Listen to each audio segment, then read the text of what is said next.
Two guys either side of 50 with one dream to achieve middle-aged sporting glory. This is the Missing Links Golf Show.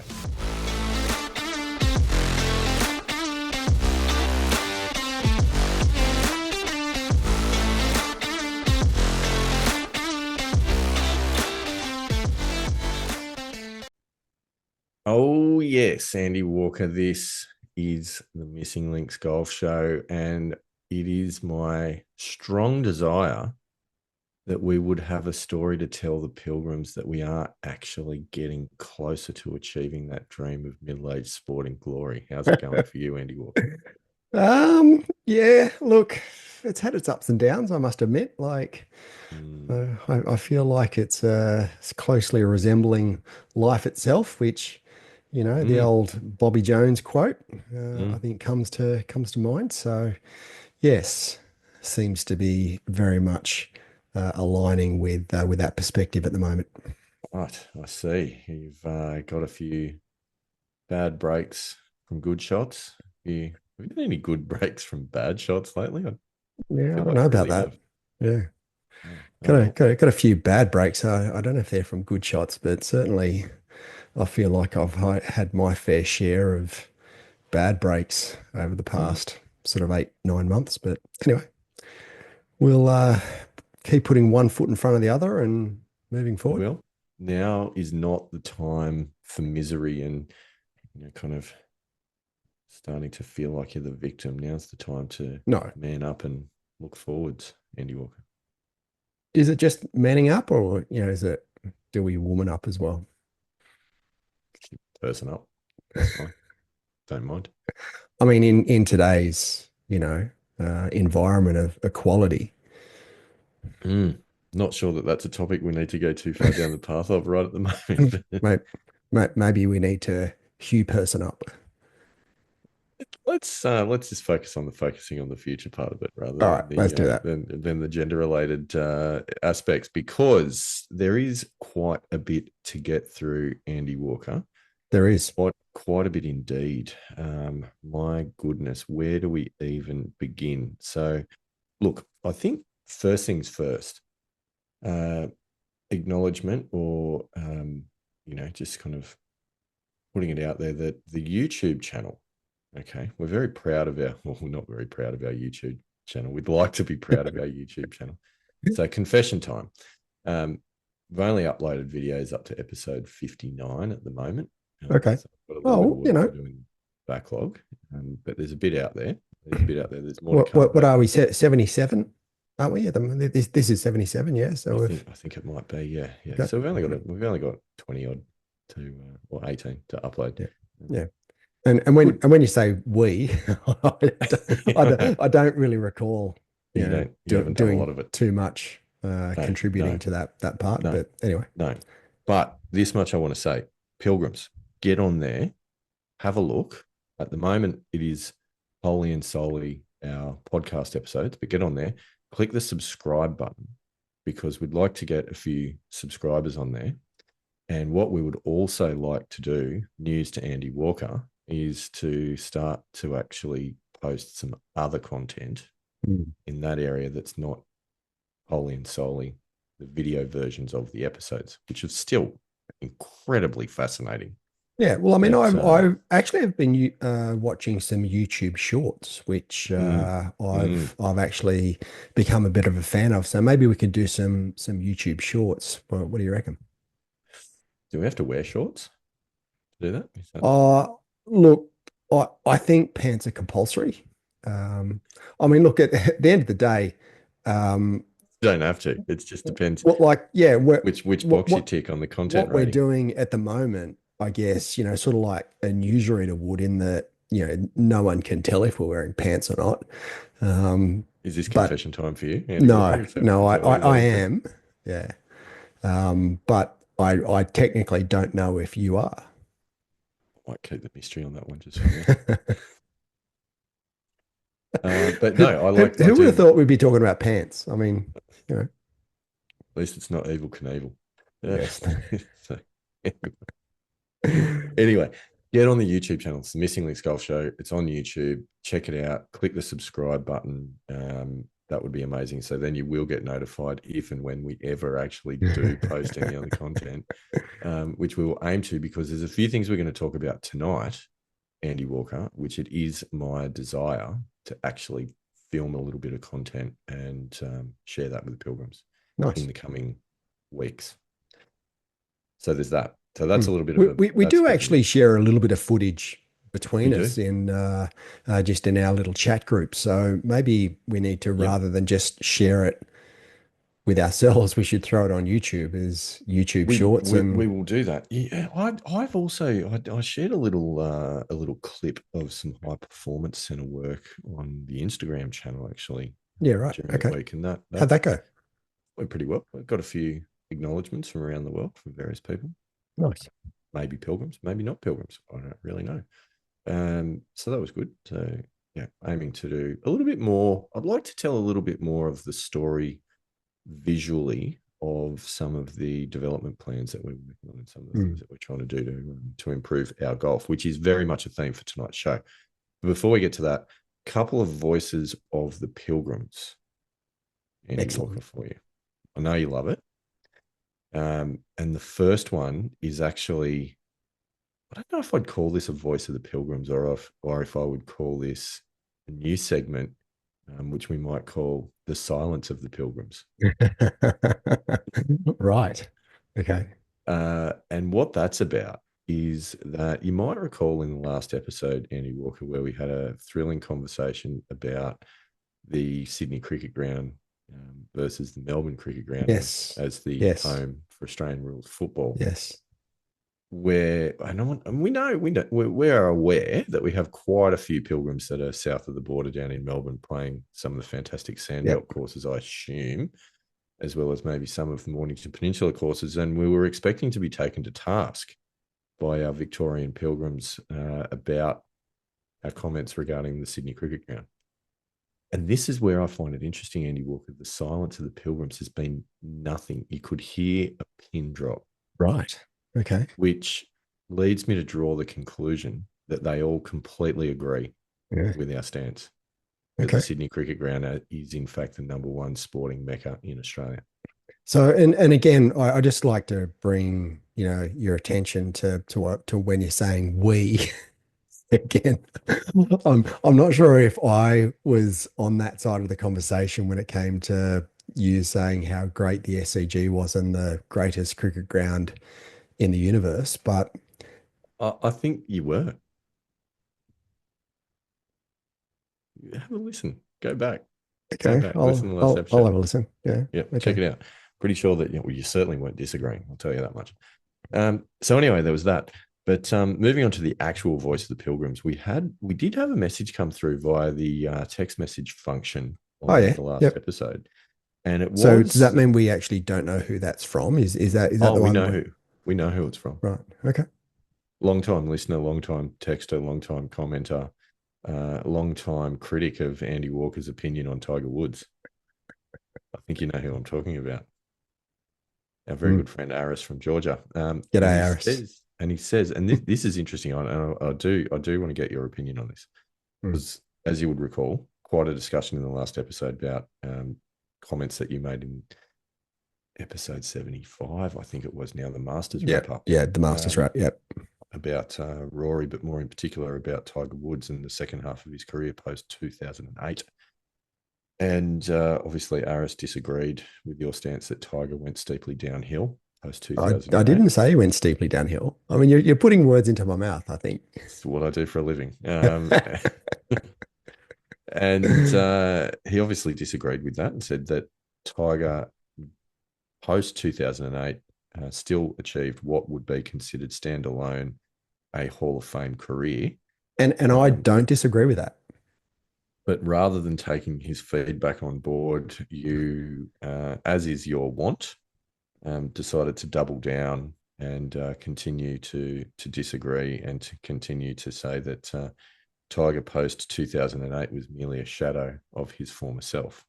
I would mention that is words being placed in your mouth once again, and it's not necessarily what you said. Having I mean, said, we're going to get to a stage where apparently I've said he's just a complete hacker after 2008. you just said it, and I'm gonna chop that out and use that again in future episodes.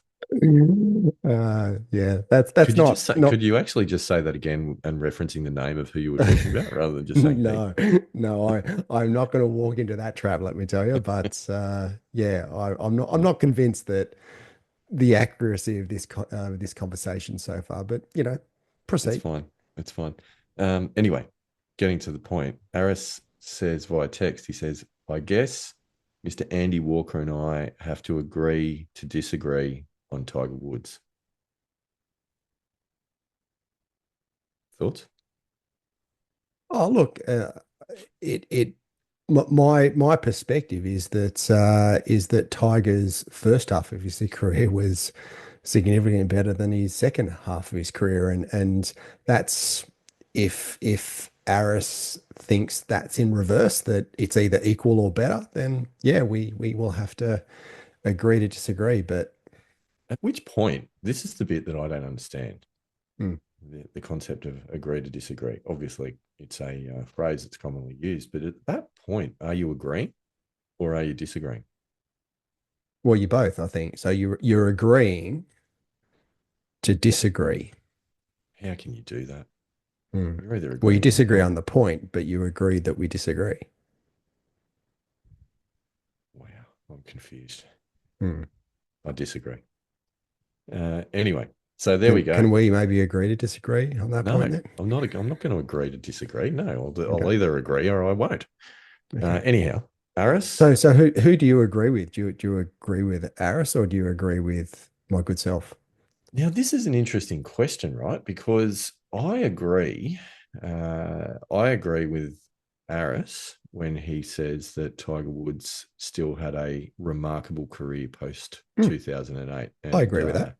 I agree with that, and I think he did, and I think I don't think that it's fair to be casting any aspersions to be saying that he went downhill or anything like that, which were in fact your words. Um, However, I also agree with Andy Walker. Numerically, Tigers' statistics were not as impressive post 2008 as they were pre 2008. So I guess on that front, I will agree to disagree. Or agree and disagree. Yes, I like it. I like we it. got there. We got there in the end. Mm. Yeah. So You'd there you make a go. good politician. Have you ever thought about maybe running for mayor Don't or even, don't PM, even, maybe? do not even have that conversation. Right. So Okay.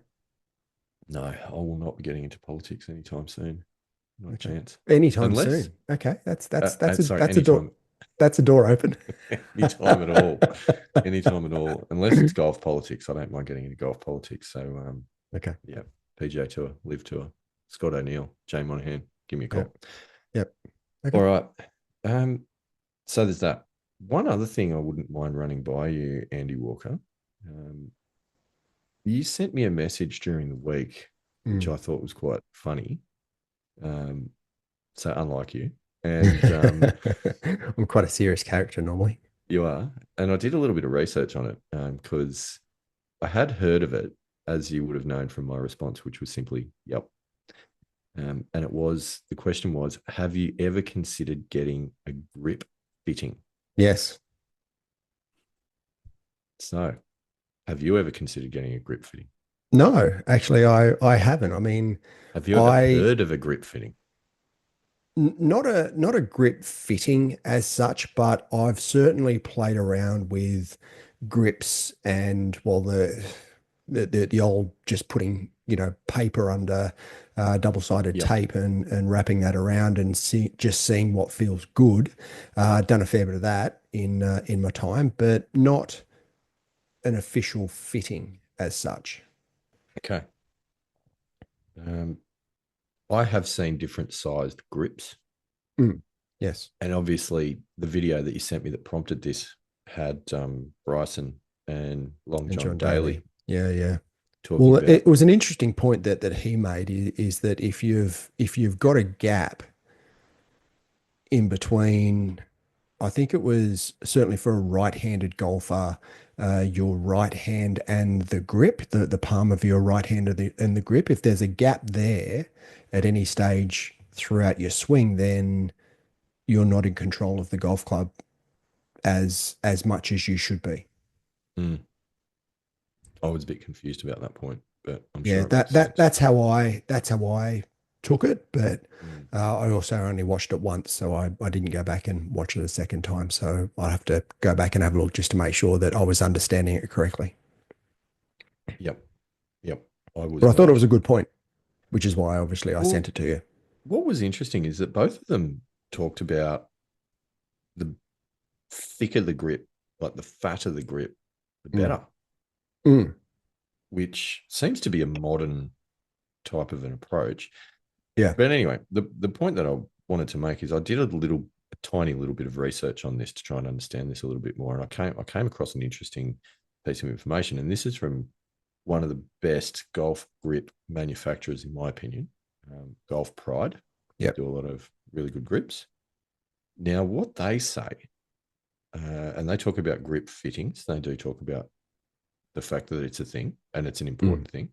Yep. And they say that they offer standardized sizes of grips in 5 sizes. So Yep. you've got junior, then this is starting with the, I suppose, the thinnest and getting to the biggest. They've got junior, undersized, standard, mid-size, and jumbo. Yep. So 5 grip sizes. They say the majority of male golfers will fit into standard or mid-size. Mm. But where it got interesting is they were doing a like rule of thumb how to fit yourself to the right grip size or grip Yep. thickness. So they did it in 2 ways. The first way is on glove size. So we'll talk men's on this. We'll talk both actually. So on glove size, if you wear a men's small or a women's small or medium, then your recommended grip size is undersized. Right. Then if you wear a glove size, which is men's medium or medium large, or a women's large, then your recommended grip size is standard. Yep. If your glove size is a men's large, then your recommended grip size is a mid-size. And if you're an extra large or double extra large or above, then it is recommended either mid-size or jumbo. Yeah. Right. So that's one methodology. The next is they have a chart where they measure the distance from the first crease in your wrist, so just under the butt of your thumb, Yep. to the top of your longest finger, Yep. also known in some parts of the world as the rude finger, Could be the middle finger. Yeah. I mean, the tall that's man, also called the yeah. tall man. Well, Anyway, unless I know some people, their ring finger can be slightly longer than their middle finger, so it doesn't always they're work. they're they're unusual. So They anyway, are. that distance, if that distance is less than 5 inches, junior grip. If it's between 5 to 6.5 inches, an undersized grip. 6.6 to 7.5 inches, a standard grip. 7.6 to 9 inches, a mid-sized grip. And if you are at 9.1 to 10 inches or above, like honestly, Michael Jordan, Shaquille O'Neal, that's about it. Yep. Um, jumbo. Mm. Okay. So I measured that um, just because I really wanted to go through the research channel. Yep. And I came in right on the 7.5-inch mark, which is the crossover between standard and mid-size. So I play standard Right. grips. Yep. Yep. And what they also go on to say is if you're on that cusp, then you may want to use the smaller size grip, but fatten it out with the papers underneath, which is what you were talking about before. Yep. Yep. So there you go, Andy Walker. So where would you fit in the whole thing? What's your glove size? Probably Depending on the brands, somewhere between sort of medium to medium large is so what I you generally get into. So just you'd be standard grip. straight on the standard. Yeah, yeah, yep, yep. And I did play around with having like two papers under my grip at one point, but just never really got that comfortable with it. So I've always just been a standard one paper under the grip. So yeah, I'm assuming that's what is the stock standard for most I think it most is. club manufacturers. I think it is. So anyway, I thought that was interesting just to share. It's not a topic that I've actually ever really looked into before, but and I'm Hmm. therefore assuming that's probably plenty of pilgrims that also have not. I've also noticed that the club pro at my club, who's been taking on my coaching role of late, Yep. Jakey's lefty as well. He uses jumbo grips on his wedges. Yeah. Um, Right. Okay. That's and interesting. I wouldn't mind just maybe getting down there and having a bit of a crack with those and seeing what Hmm. they feel like, because it seems to me to be quite weird. Anyway, Yeah. Yeah. a lot Yeah. of Well, people like it's them. probably just taking the any wrists out of the. Apparently so. Yeah. Yeah. That would be the logical explanation if you just don't want any wrist hinge or very or minimal wrist hinge, I should say, Which in your might short not game. be a bad thing, actually. Mm. Well, I mean, we've talked about the fact that with wedges specifically, I mean, I rarely take more than a three-quarter swing with a wedge.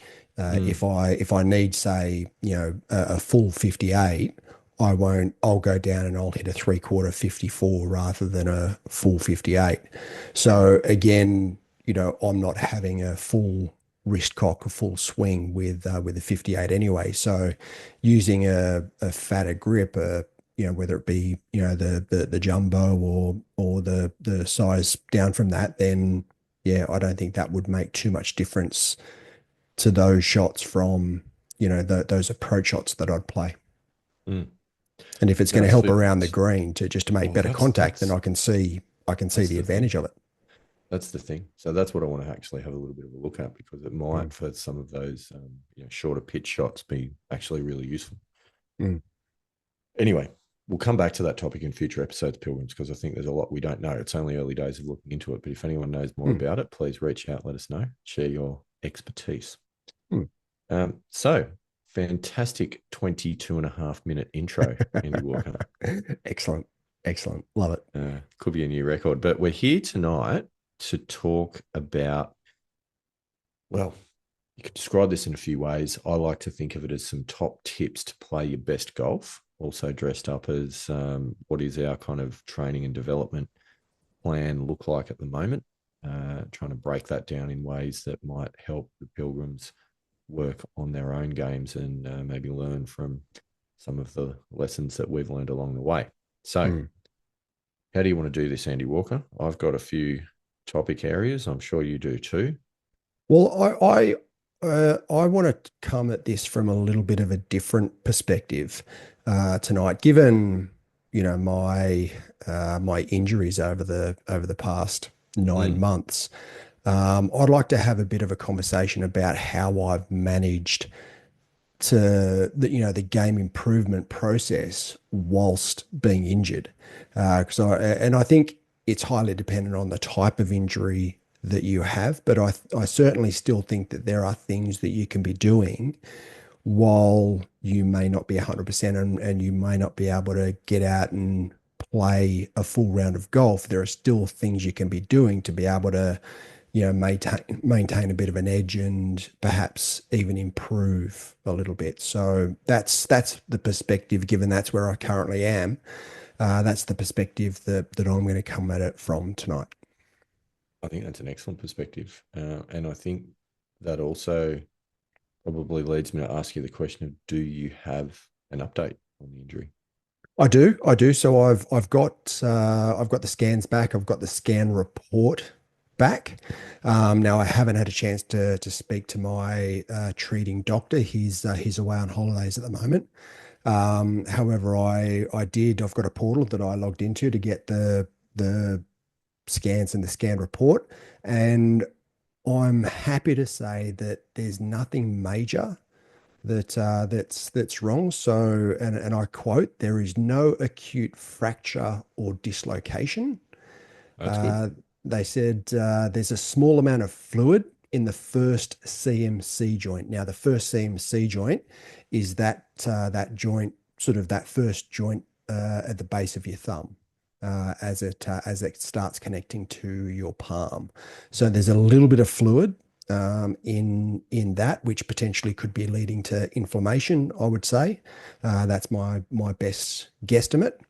They're saying that there's no bony changes identified, so there's no bone fractures or little bits of bone or deterioration of the bone, and pretty much everything else, is normal. So all the tendons, ligaments, there's nothing there's nothing untoward. There's nothing that's wrong as such. No tears, nothing that's really the matter. So yeah, it's Are you it's a banging it little on bit there? of, Is that the story? well, yeah, that was the other thing that I did say when I mentioned it to you, is that there's nothing wrong with the bloke. So what's he going on about? Was this just a way for you to not have to actually play in the Macquarie Cup? Was that Yeah, I was a bit scared from after last nervous? year that you got so close that yeah, I didn't want I to feel like repeat and get you to beat me. So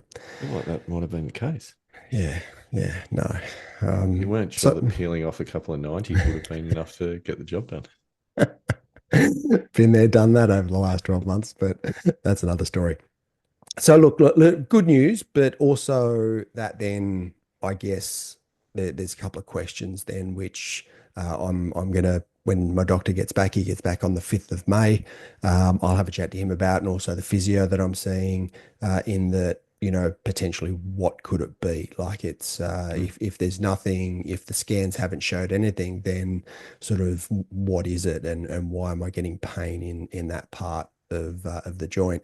And it's only a very specific movement that where there's pain, and unfortunately, it's at that It's transition the golf point swing. Yeah. at the top of the swing where you've transitioned from your backswing to your downswing, and there is pressure from the golf club on your trail, on the thumb of your trail arm, and that pressure in pushing the thumb back, that's where the pain is and that's where the discomfort is. So it's a very specific movement where I'm getting a little bit of discomfort. However, again, another good thing is I have done been getting a little bit of practice swings and the like in the high performance center. I did hit probably 4 or 5 shots late last week, and it didn't hurt. It I could feel it, and there was still a little bit of discomfort there. These are full swings with a 6 iron and a 7 iron. I didn't sort of get to the driver and the fairway, but there was a little bit of discomfort there. I could feel it, but it wasn't pain. So it wasn't like when I that last comp run that I played that I had to pull out. Like that was really painful. Like and the pain was quite acute for sort of 10, 15 seconds after I swung. Whereas this, I could feel it. There was very, very small amount of discomfort, but I feel as though I'm improving, which is a good thing. And certainly, there's no pain when I'm just having a slow practice swing, which again is sort of part of what I'm doing at the moment. Well, that's something. I think, yeah, the mystery on this one is understanding what is it that's causing that fluid or inflammation on the joint. Mm. There's obviously something that's amiss. But anyway, Yeah, it's yeah. positive. That's sort of what I feel like it is. That it's got something to do with. I mean, it can be the only thing that the little bit of fluid in that first joint and perhaps some inflammation there. Mm. That's yeah. Apart from that, there was nothing else that the scan showed. Well, that's positive. All right, we'll stay tuned on that. So let's, I suppose, get into the how to keep your game rocking and rolling during injury and some top tips to play your best golf.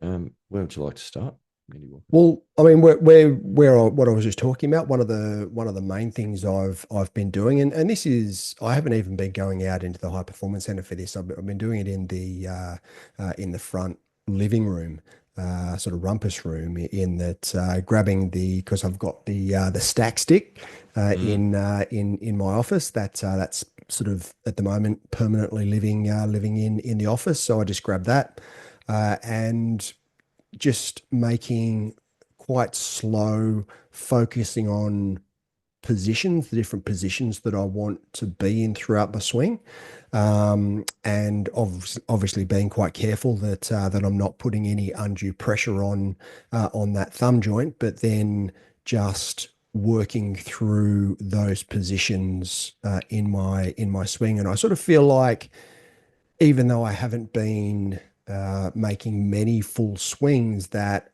I've been making progress with making some swing changes. I do remember uh, reading about Max Homer. Max Homer does a bit of like shadow swinging in the mirror.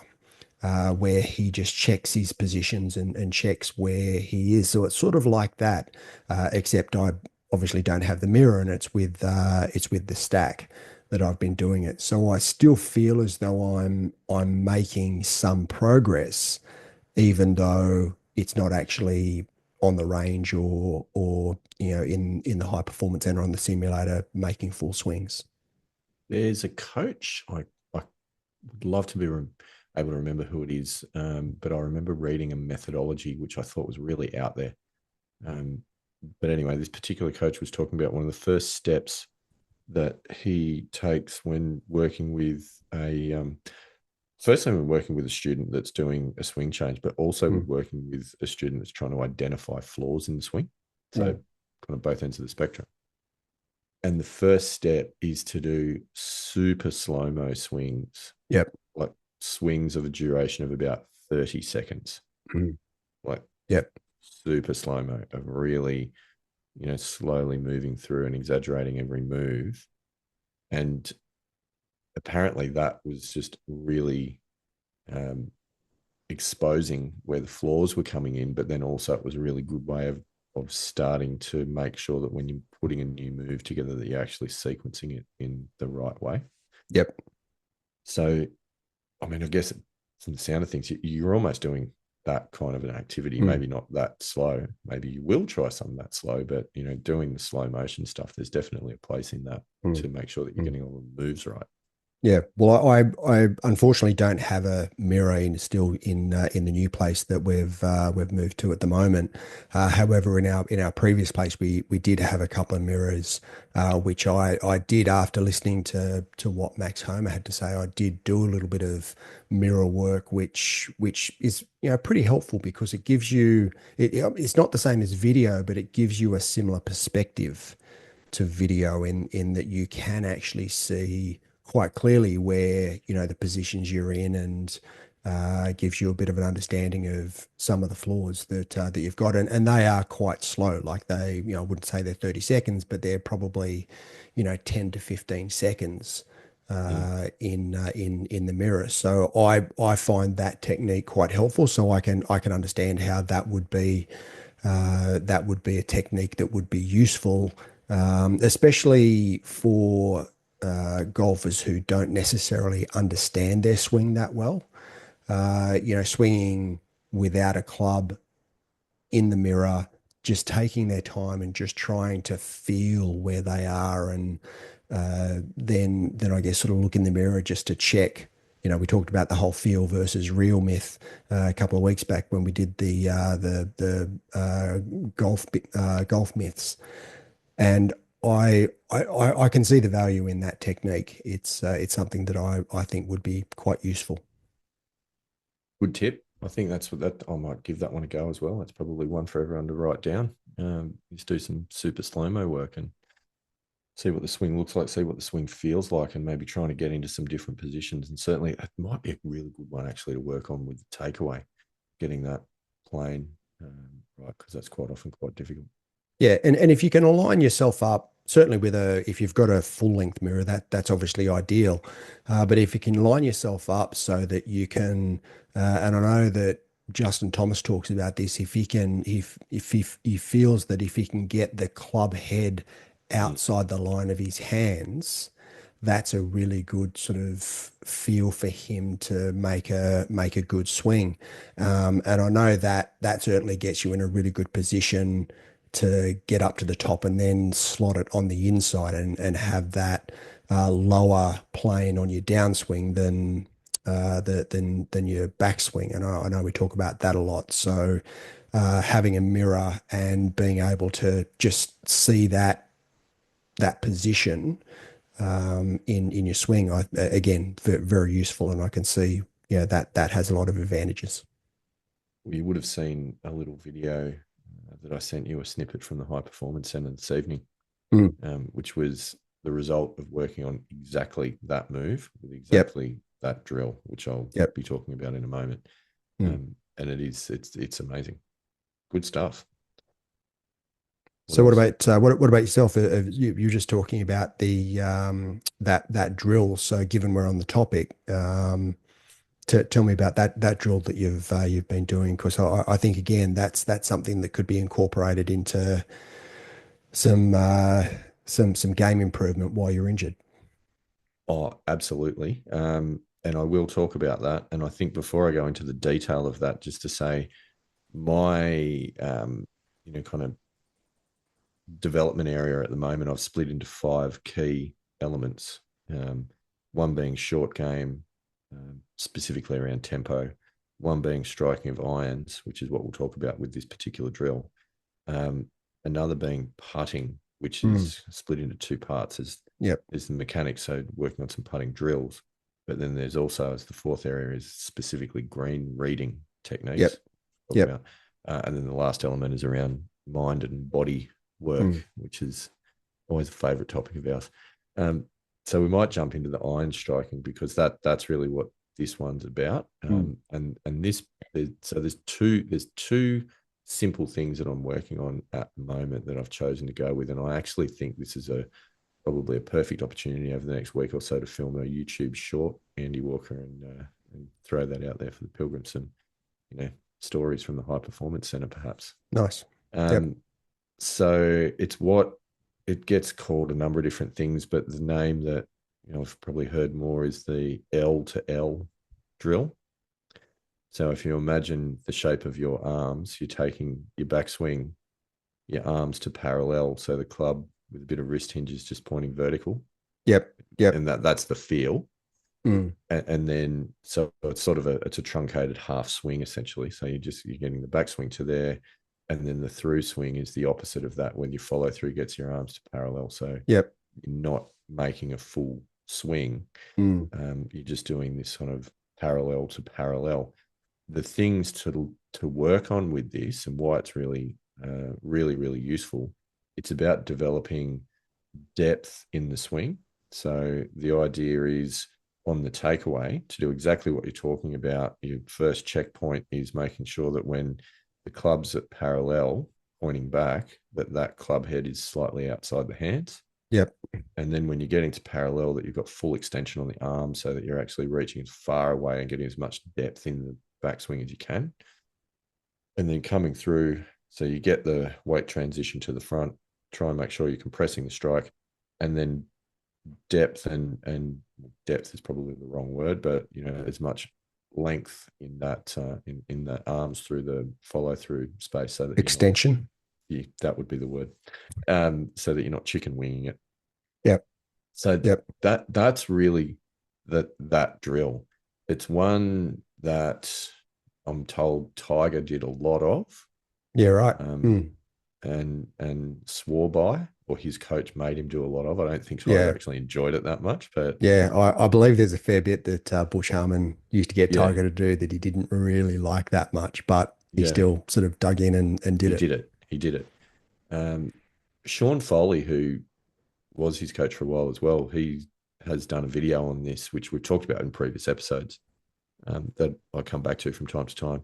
He did it with me and my golf guys, and it actually is a really much better explanation than I'm ever going to give. But it's one that I find when I'm not striking my irons brilliantly, and we covered this around the Macquarie Cup, that there's been some challenges with that. And obviously my iron striking was one of my weakest areas over those 2 days. Yep. This is a drill that I need to come back to and come back to and come back to, because where I go wrong, and I think I'm the poster child for probably 80% of amateur golfers, is getting the takeaway to the inside, getting quick in transition, not having the depth in the swing. That then leads to, can lead to either a slide over the top move, which I don't generally have too much of an issue with my irons, but potentially a little bit of early extension on the way down. Yeah. And that leads to the toe striking and, missing low points, so hitting things thin, hitting things fat, which has all of the issues that are associated with it. So that's where this drill is so good for ironing out some of those flaws through the impact zone, which is the bit that counts in the golf swing. Nice. Yeah. So, that's been fun.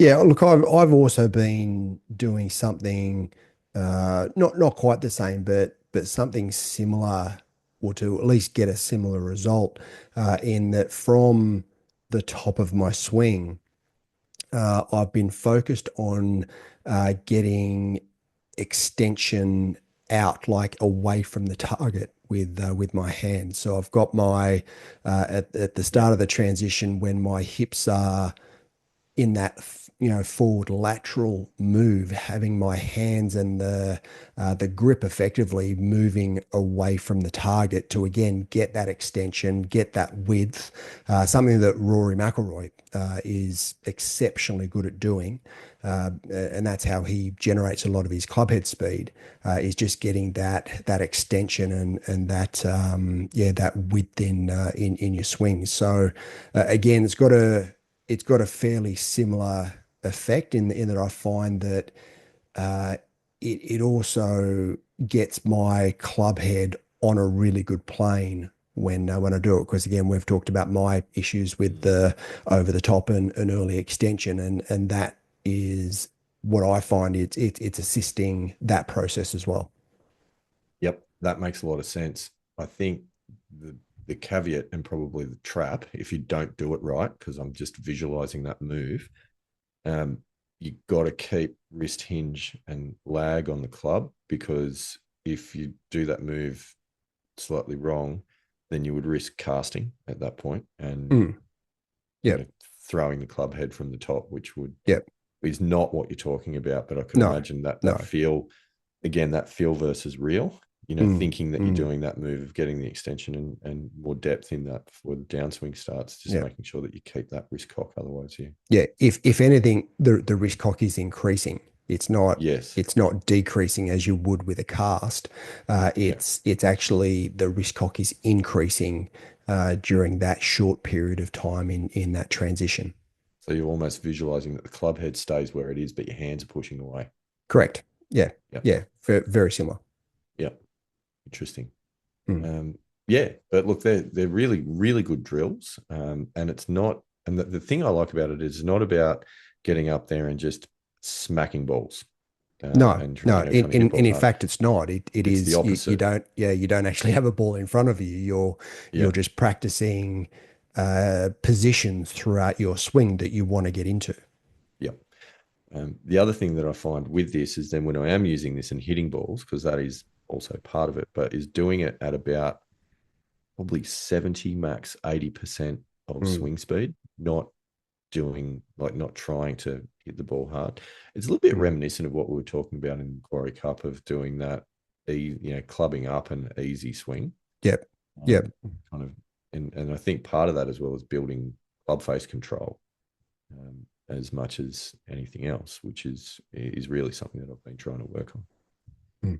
So that's been the major drill. The other part of it, for iron striking, which again, happy to put together a YouTube short in good time on this. Not promising any deadlines, Pilgrims, but we'll get there at some point.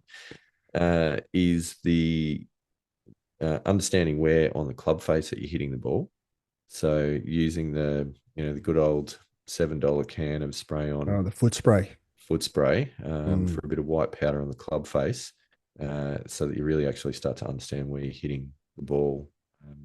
And it's not just heel to toe bias. That's probably the most important part, but it's also really, really interesting to see which groove, like how high on the club face you start hitting the ball, because that kind of gives an indication of your ground contact as well. If the ball's getting too high on the club face, you're probably even though it's forgiving on the mat in the indoor setup, but in an outdoor setup, that's probably a fat shot. So, Yeah.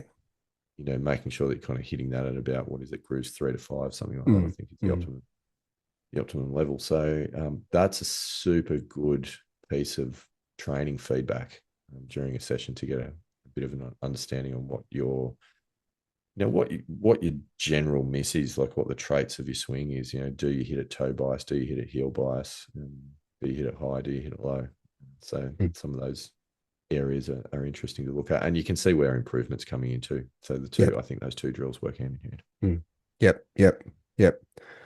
Well, the next thing that I've been working on, and I know you touched on this as well, is short game tempo.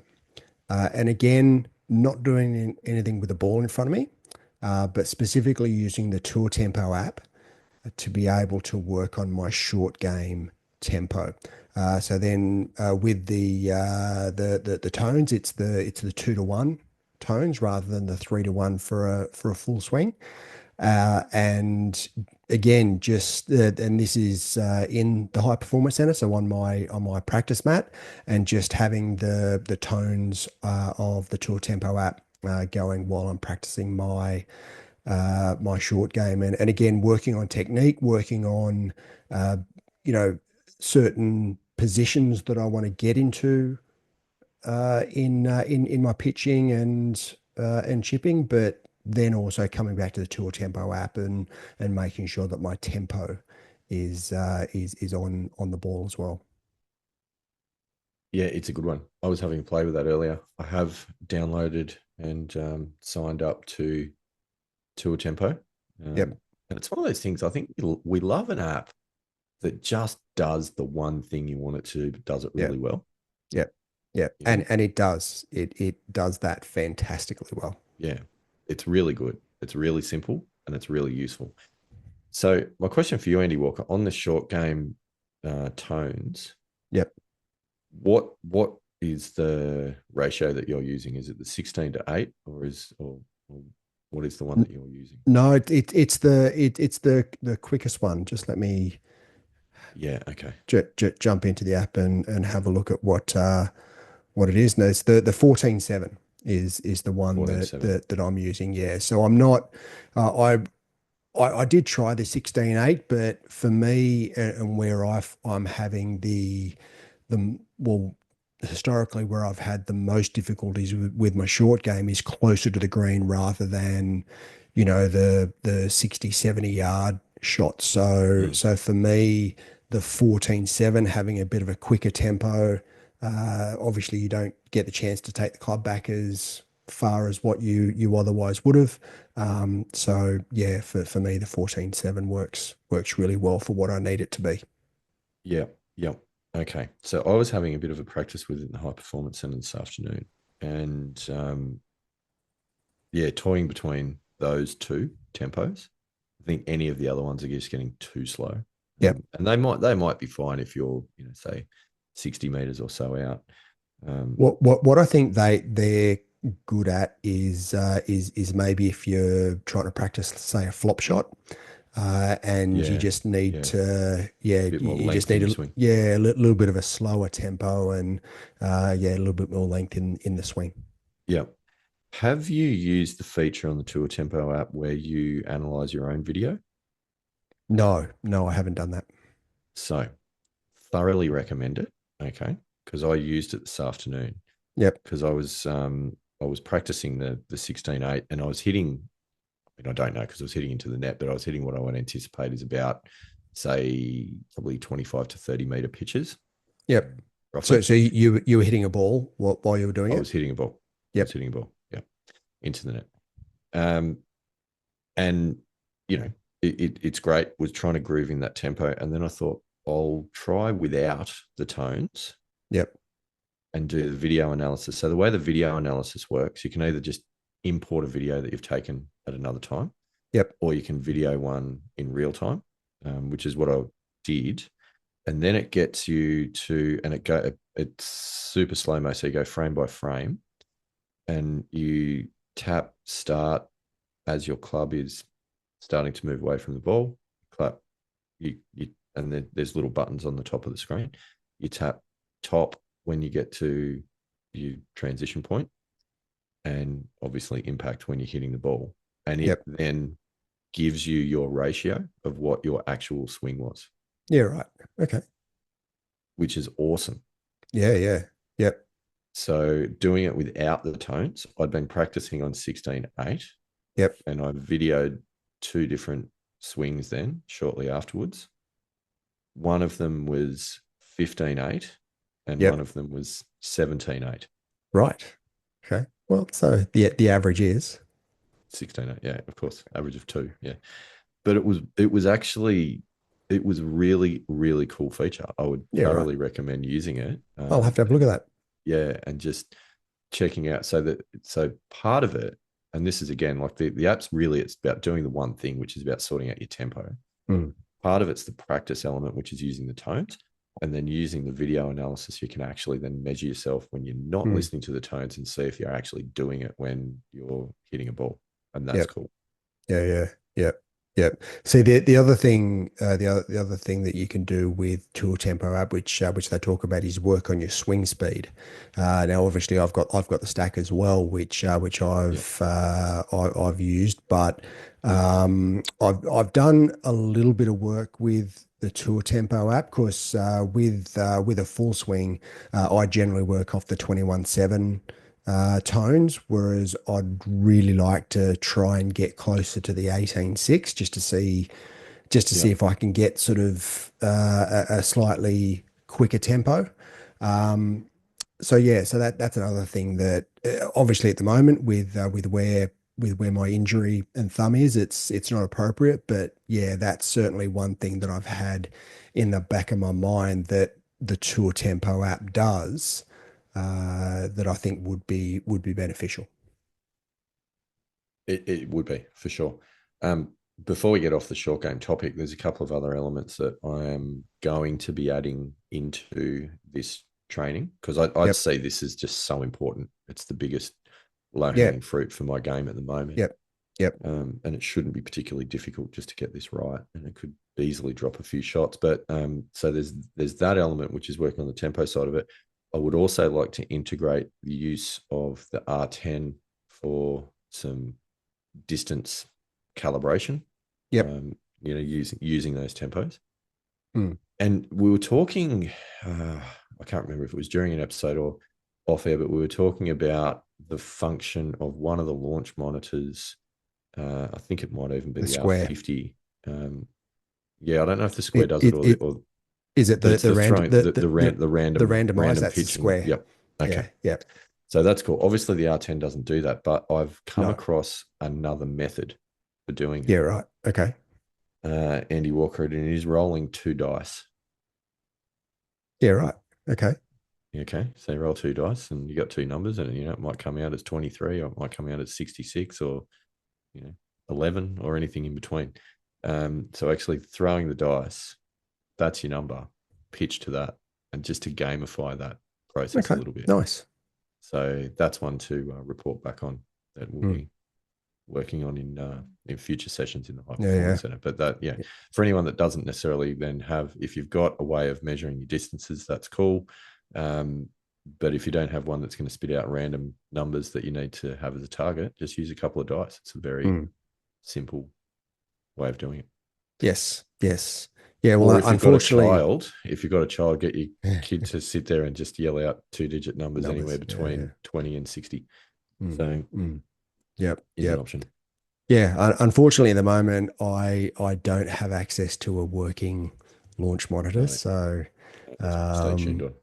Yeah, I'm going to have a look at my setup, because in my previous place I had my setup in the garage, but now the High Performance Center is actually in a 6 by 3.5 meter aluminium shed, and the Doppler radar struggles a little bit when it's surrounded by metal. So yeah, the R10 just went, you know what? No, I'm not working.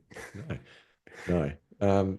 We'll work at the range though, if you ever get out to the range. That's one of the good things about the Doppler radar setups, is that they do work quite nicely outside as well. Yeah. Yeah, yeah. No, I'll probably move towards something like the square. I'd expect. I've done a little bit of research on that now, and that seems to be a pretty good device. Yeah, it looks cool. I'm really interested to see how you go. Um, so that's a good one. Putting, Andy Walker. Should we talk about putting? Yeah, yeah. Well, again, that's an area of my game that I've been doing a little bit of work on, both out in the high performance center, but also inside as well. It's a good one to have again with the putter just right next to the desk, and just if you need to jump up every hour and do a bit of a stretch to the legs, you can also do a little bit of putting as well. And for me, it's most of it's been on short putting and inside 6 feet, and just working on technique. Quite interesting, and we talked about this a little bit when I was out at Dubbo for the Macquarie Cup, and the challenges I'm having with my putting technique at the moment, in that I've traditionally with the broomstick used my right arm, so everything else is immobile, and I will use my right arm to basically use it as a pendulum. But I've found, and I've always found this, that my face balanced Ping B90 broomstick putter, I'm always fighting against it. I'm fighting against that face balance, and I find that I hit a lot of putts left, so I'm trying to keep the club face open in the backswing, which is just completely against Doesn't what want to do. a face balance putter will do. So I've been fighting against that for quite a while now. But I watched a YouTube University video with Adam Scott. Here we go. Yeah, with Adam Scott and the way he uses his lab putter. And the way Adam Scott uses his lab putter is he basically has his arms immobilized and uses his shoulders to basically move the putter head. So I've been working on more using my shoulders and just getting that triangle in between, sort of, with my arms and my shoulders, and just trying to keep that triangle shape in through my backswing and follow through, and it seems to be working. I mean, I haven't tried it actually on a putting green yet, but certainly on the putting mat, I feel as though I'm keeping the putter face square through impact and in the follow through of It my makes putter stroke, sense. which to me potentially could be a bit of a fundamental shift in the way that my putting technique works. So Yep. there's been a little bit of a, even though I haven't been able to get out there and play golf and practice on an actual putting green, it's still given me the opportunity to work on my game and maybe come up with a couple of improvements. So there's two things to this. Um, Before I get onto those two things, first I'll say theoretically that all does make sense, Mm. and should certainly help. First thing that I would say is there's nothing stopping you, even with this injury, of going down to the short game practice area at your home club and actually doing some putting practice. Yeah, that is true. That is true. I mean, if I Um, if I'm putting on a mat at home, there's no reason why I can't be putting on a putting green. that's right. I mean, the weather hasn't necessarily been that conducive No, to getting out and doing anything on a golf course. In fact, my home club is currently closed at the underwater. moment It would be, yeah. because of the wet weather. But you're right. Yes, there's nothing stopping me from getting out onto the practice putting green and practicing. Which I think would be good to do when you can, when it stops raining. The second thing is I I just genuinely think that you will get so much benefit out of a session on the Sam Putt Lab Mm, yep. and getting yourself to, whether it's club champion down in Alexandria or somewhere like that that's got access to a machine like that, because it doesn't have to specifically just be about the putter fitting itself, but what you learn about your stroke Mm, is just amazing. yep. Yep. Yep. And it's not guessing anymore. It's like it's Yeah. actually actual knowledge. Yeah. And having seen you go through that process and the improvements that you've made in your putting stroke, I can definitely see the benefits of going Yeah, through that process. like it's just crazy. It really is. Like, and to anyone listening, I can't spruik this highly enough of getting to a place that's got one of those machines. Because if you get a putter fitted to your stroke, it makes such a difference. Like Mm. I now feel like I've got so much more, not just control over the club face, but actual like feedback from the club face as well when it's not right. Like I can feel Yep. exactly what's going because I'm not fighting it. Yep. Like there's a lot, there seems to be a lot more feel in it than what there was before. Mm. Um, Mm. but also I now understand my tendencies, which I did not have any idea about before. I didn't know what I was doing. I just knew that things weren't always working right. Yep. But I now know what's driving that, why it's Mm. happening, and therefore you Mm. can do more to improve it. It's oh mate, it's next level. Yeah, Absolutely right. can't recommend it highly enough. Mm. And it's about, I think the fitting process itself is about $150, something like that. Yep. So it's like it's money super well spent. Like I say, even if you don't buy a putter at the end of it, Yep. just to get that knowledge about what Mm. goes on in the Mm. game.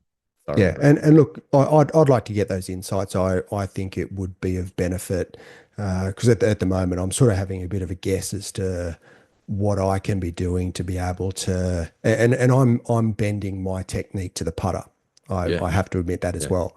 yeah, That's painfully obvious that yeah. that I've been fighting the broomstick and the way that the B90 works, well, for quite a while now. So, and that's potentially why And sometimes and I that feel as though I'm putting really, really well and I can hold a lot of good putts, but then I'll go out on another day and it's terrible. It's and awful. that's exactly what's going to happen, right? Like there's two things. If you're fighting against the piece of equipment and you've got to make compensations for it, well, then your consistency is going to diminish. But the other thing that's going to happen is you break down under pressure. Mm. So, neither of those things are good. No. So, putting's hard enough. Mm. Don't make it harder. Yep. Anyway, my view. I genuinely think that's a must do for you Mm. in the near future. Yeah. Yep. Yep. Yeah. Um, I agree. I'm on board with that. yeah, and you'll love it. Like you'll geek out so bad on all the all the data. It's so cool, and the Yeah. guys there, Well. they know what they're on about. Like they're all, Yeah. the majority of them are sort of ex professionals, either club Yeah. professionals or touring professionals. Like they Well, actually well, well, genuinely know having this stuff. having been in the finance and accounting industry for the last 15 years, I don't mind a You number don't or mind a two. number, yeah. But it blew me away how many metrics you can take on a putting stroke. Yeah, right. Mm, Like it's crazy, but there's a mm. lot, and they all mean something slightly different, Yep. Yep. which So makes again, sense. that's sort of where I'm at with my putting and where I think my improvement opportunities are, which I'm Yeah, working through while I'm in the current position. So what about yourself? What are you doing at the yeah. moment? There's two things. So for me, and I'll split this into putting drills, so actual like the hitting of putts, the mechanics of hitting putts, and the green reading element, because I think we made it really, really clear in the last episode Yep. when we talked at Macquarie Cup, that my mechanics are now pretty good with the putter, but my green reading probably isn't as good as it could be. Aim point. I'll come to that in a minute. Um, Just quietly. Aim yeah, point. yeah, I know. You're a believer. It's fine. Yeah. What I've started working on putting drills, and what I want to do again, I've got the mat here in the living room at the moment, which is great, and it's tempting to just stand there and hit putts, you know, for half an hour whilst you've Yeah. got the golf on the TV or Yeah. Yeah. whatever else. And it's a 3 meter putting mat, so it's tempting to just go to the 3 meter point Yeah. and hit 3 meter putts. Yeah. That's great, but that's not necessarily achieving anything. What I've come up with is a challenging little system to work on some of the mechanics, but to put pressure and to gamify, Yep. and to make it a bit of a challenge. And I will probably play around with this and change this a little bit, and I can already imagine some changes that I'll give to this. But anyway, this is what I've been doing for this week, and that is starting off with 3-footers. And I've got the, like the practice hole, the little thing, the metal thing that the ball rolls in and the bits flip up and it goes in. Such a great explanation. It's very technical. Yeah. Anyway, that little thing. So if you make a putt or miss a putt, I guess is the point. Whatever it is, you could have, anyway, doesn't matter. So the idea is sink consecutively 20 3-footers. Yep. Which is pretty easy. And then move to 5 foot and sink 10 5-footers. And then move to 7 feet, which is about 2 meters, and sink 10 7-footers. And if you miss any of them, like it could be the 10th crack at 7 feet, if you miss any of them, start again. Yep. 20 3-footers, 10 5-footers, 10 7-footers. It's not hard, but it gets hard because when you want to finish, and if you miss one and you've got to start again and hit another 40 putts, that can be really irritating. So it puts some pressure on the last few. Yeah. I will probably if you're doing that in a lunch break, there's pressure. What I will probably do to introduce change is move from 3-footers, 7-footers, 5-footers randomly rather than incrementally going 3, 5, 7. Well, I mean, anyway. Either that, or you could even do, the David McClellan type of drill where you've got 3 balls and you go, 3 from 2 foot, 3 from 4 foot, 3 from 6 foot, and you've got a whole, 4 rounds of 3 foot. 2 foot, 4 foot, 6 foot. It's similar stuff, and I think that one, when you're on an outdoor green and you can go from all 3 sides and you've got a bit more break. I mean, these are all predominantly straight putts indoors, so it's about grooving in a straight putting stroke that I'm actually hitting the hole every time, which is my aim point. So it's removing that variable of the green and the break and those elements, which I think when you bring that in, this is probably not the best drill. When you're in an outdoor green, you'd want to rethink it, probably go down the Dave McClellan path would be the go. But I've found that it's actually been really good. It's been a lot quite challenging. It gives a bit of purpose to the putting practice rather than just rolling putts for the sake of rolling putts. Yep. But green reading, I know that's what you want to hear about. Well, I've got my methodology, so I'm interested to hear what yours is. Yeah. So where I'm heading on this, from the reading that I've done, and again, pilgrims, if you disagree, please get in touch and tell us what you think. But there seems to be 2 leading methodologies on green reading that a lot of the pros are using. Aim point being one of them. Yep. It's really obvious that you're using it because you're standing there straddling the line, sticking your fingers in the air and doing all those sorts of things that people love to ridicule. The other one, which is actually quite similar for a lot of parts of it, but there are a few differences as I'm learning, is called tour read. Yes. Yep. And that's the path I'm going to go down. Yep. For the time being. And the reason for that is because you're already going down the aim point path. So for the benefit of the pilgrims, it might be good if we did something different. Well, interesting, because I did actually look at both methodologies, and aim point did make a little bit more sense to me than tour read. I haven't looked too far into it, but I'm actually really interested to see how you go with it. So am I. So I've only at this point done the research. I will be striking a blow with tour read probably over the weekend. Nice. And purchasing the app and going from there. Okay. What it's all nice. About. Yep. So I think, look, it's positive because it's a process. So it's not, I think everything else which is out there is a bit wishy-washy in so far as, Mm. there's, and I'm certainly not going to go down the plumb bob route. No, no. I Well, think I think that the plumb bob route has some inaccuracies anyway. yes, There are some, yeah, I'm not a, I used to plumb bob at in certain conditions, but not always. And yeah, it's got some limitations, but I certainly think that having a methodology, having a process, is just going to put a framework around what you're doing, and yeah, rather than just being randomized, which I sort of think you was a little bit what you were doing, getting some sort of process and methodology to work within, I think is gonna you're gonna see pretty significant results, and a lot of improvement.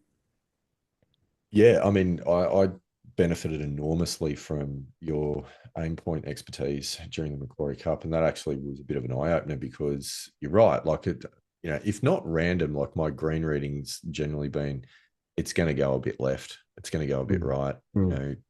Is it a cup? Is it two cups? It's the general area aim Yep, point rather than the specific point at which to aim. So, you yep, know, both of these methodologies, they both address that and they both give you specific aiming points. And I think that mm, that mm. is definitely, the right thing to do. We'll see if Yep. it works. Yeah, Report yeah, back and and look with see how it Aimpoint, I goes. mean, I don't always use the fingers to be able to decide on what my line is. I mean, I use my feet a lot more, and I'm getting better at Mm, using my feet, but I don't always use my fingers. And to be honest, look, sometimes, when I do use the fingers, I'll then look at it again. I'll go, no, that's not right. mm, I feel as though there's more or there's less. So there is a little bit of feel to it as well. So there are some subtleties there. So it's not a hard and fast, oh no, I'm using two fingers, so that's my aim point, which is sort of what the course content says. mm, There's also some I find some limitations as with aim point as well, especially when there's break either in the first part of the putt, and it flattens out, or what I found to be the most challenging part is if the first part of the putt is flat, and then within sort of 3 feet of the hole there is a fair bit of turn. mm. So that's where I sort of feel as though aim point does have a few limitations, and you've got to adapt in those conditions and be able to identify where those limitations and when those conditions aren't necessarily exactly what's in the training course. So I think that just happens over time with some trial and error.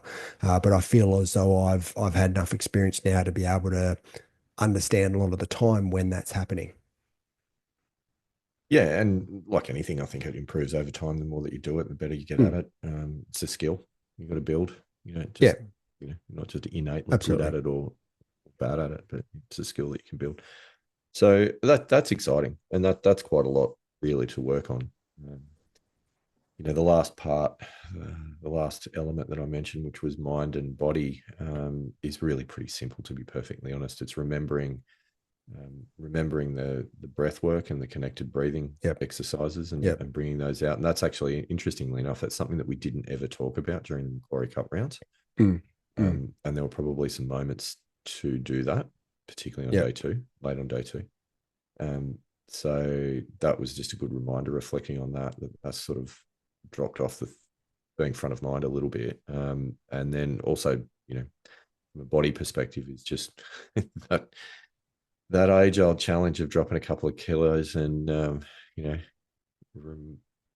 focusing on getting up in the morning and doing a Yep. bit of exercise before the day Yep. starts. So Yep. And to be honest with you, that's not that's an rocket area science. that, yeah, where I've dropped the ball a little bit as well, in that I've stacked on a bit of weight, and with the school holidays, I took my kids down to see my folks in the first week of the school holidays. Then I came out to Dubbo over Easter. Then we've Yeah, had I know. the Anzac Day long weekend in Australia. My son's birthday was last week as well, and it's just been look, it's been great. And I think you need to have those times, a bit of a sort of festival type of period in my life. But I've also, stacked on about sort of 5 kilos and It's uh, so easy to do. getting into the mid 90s, which No, is very, very heavy for me. That's 90 kilos, obviously. I don't know what that converts which to in pounds, no, but I do. So it's just over 90. So it's like 90.8 or 90.5 or something like that is 200 pounds. yeah, right. Yeah, yeah, yeah. Well, I'm well over So that. you're probably in the 210, 212 range, something Yeah, like that. yeah, It's yeah, it's yeah. not ideal. No, it's not great. So yeah, my focus is going to be back on fitness and Especially when health. you're only 4'9" tall. Yeah, well, I think I'm a bit taller than that. Just making sure the pilgrims are still listening. Yeah. Yeah. So yeah, and the other thing as well is the whole mindfulness and meditation. Again, I haven't really done too much of that over the last couple of weeks, so that's an area that I've had in the back of my mind that I need to re-engage with because I found a lot of benefit from working on that side of my game as well, and that flows through not just to my golf game and how I'm feeling on a golf course. That flows through into life and how I'm viewing life. And I've had a few little things come up over the last few months, which has been challenging, and I've felt as though I've been able to deal with those a lot better than what I previously would have. Mm. No, it's good. It's good. I mean, look, that's a lot, like those lists that we've been through. These are things that we're trying to do on a daily and weekly basis. And just talking about it's taken about an hour. Yeah. Yep. Yeah. So like it's not easy. No. And I think that's part of it as well. Like this takes me back to some Voice of the Pilgrims feedback from Ted from Mollymook, where I think when we were talking about one of the elements of planning for development is actually flexibility and cutting yourself some slack when Mm. things don't necessarily go to plan. Ted was not a fan of that lack of accountability, which is a fair point. But I still believe that on a daily basis that if there's a lot of other stuff going on in our worlds, and this is the same for everybody. There's family, there's work, there's all sorts of pressures that sort of drag your time away. But if you can, if you had the goal to do five of those elements on a daily basis, but you just got one of them done, Mm. it's better than nothing. Yeah, yeah, I I, think. I agree with that. And I mean, at the end of the day, while yes, I agree with goal setting, and you've got to be very specific with goal setting and planning. uh, at the end of the day, life happens at Mm, times. mm, And we've seen that over different periods, even just in the time that we've been doing the podcast. There's stuff just happens, mm. and it's the old saying, you've got to play what's in front of you. So there are times where you've got to go, well, that didn't go according to plan, so let's recalibrate, look at the goals again, maybe move some time frames around if the original time frames aren't going to work, and then crack on. But yeah, I think you've got to understand that not everything's going to go according to plan. Nothing does. And to be honest with you, it's one of the big lessons I think I've learned over the sort of 18 months it is now that we've been doing the show is not trying to overload the Mm, expectations of what I'm going to be doing as a development plan. And I know, I have been guilty of that. And what happens as a result is that you're not doing it and you kind of start to feel like you're failing. And that's a real demotivating headspace mm, to get in. yeah, yeah, And so trying to look at this and go, all right, here's a bunch of things. I'm not going to do it all every day. Here's a bunch of things that I'm going to pick one or two. And some days you get super motivated and you do all of it and you have a great day. other days when you go, I'm only just going to be able to squeeze in, 15 minutes, 30 minutes. Let me pick one of these. And it doesn't always have to be the same one. In fact, it shouldn't be. And, like you just so long as you're doing something that's moving you a step further down the road, I think that's critical. Yep. Yep. Yeah, I agree with that. So that's sort of my cut myself some slack attitude, to not have a slack attitude, but to allow myself to at least still be doing something rather than feeling like I'm failing if I don't do everything. Yeah, yeah, and I think again, we talk about acceptance a lot on the podcast, and it's having that acceptance mentality of while you may have a shot in your mind, you also accept that there's a varied outcome that's on the table and 100%. possible. 100%. Yeah. But I'm also, after saying all of that, waiting with bated breath on the critical feedback from Ted from Mollymook that's no doubt going to come our way. Well, Ted from Mollymook is actually not in the country at the moment, so you might have to wait a little bit before we get any feedback from him. Doesn't mean he's not listening. That is true. You do realize that you can access this show globally. Can you? Yeah. Actually, we're up to 48 countries now. 48. So we've almost cracked the half ton. Yeah, 48 countries. The Maldives has been added to the list. So Nice. that's exciting. Sure, there's that many golf courses there, but I don't know. I was going to say, is there a golf course in the Maldives? It's not a lot of space for one. No. There could be. There could be a resort course somewhere there. I'm not sure. Maybe it was a regular listener on holidays. Who's to know? Yeah, that sounds a little bit more plausible. Here's a trivia question for you, Andy Walker. Do you know how many countries there are in the world? No. Yes. In a word, I don't know what I don't know, 170, 180, is it? It's not a bad guess, actually. According to officially recognized countries by the UN, it's 195. Oh wow, okay, right. There is another argument though that it's actually 206, and then when you include unofficial territories, that it becomes 251. But it's 195 officially recognized countries by the UN. So the fact that we're in 48 of them, it's about 25% of the world. So a country that's not recognized. So what is that? Just like something where someone's actually like taken a parcel of land? I'm glad you asked us for an example. Because obviously there are obvious examples, certainly in the Asia Pacific region that of territories. I mean, Taiwan's probably a pretty good example. Taiwan is the example, which is certainly self-determined and is considered by many other countries, Australia included, as a country.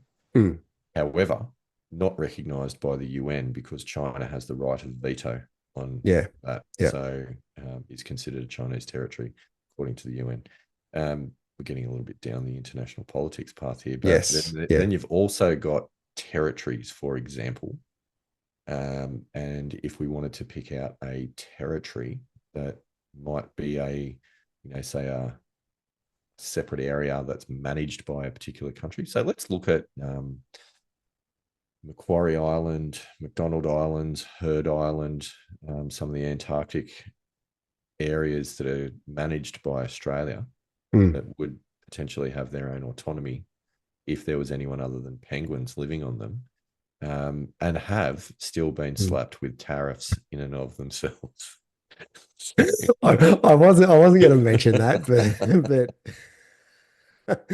but yes, they have been. But that's a story for another day, just in case the penguins are thinking about getting themselves involved in international trade. There was a meme that I saw somewhere about a mass protest on one of the might have been McDonald Island, and it was just a massive penguins, which I thought was rather amusing that they were protesting the implementation of tariffs. They're not happy about it. They're really not. But that's okay. So What anyhow, about that Norfolk Island? Is that considered? I mean, that's a territory of it's Australia, an but Australian is that territory. I'm not sure. Maybe it probably would be because Norfolk has actually sent its own teams to the Commonwealth Games.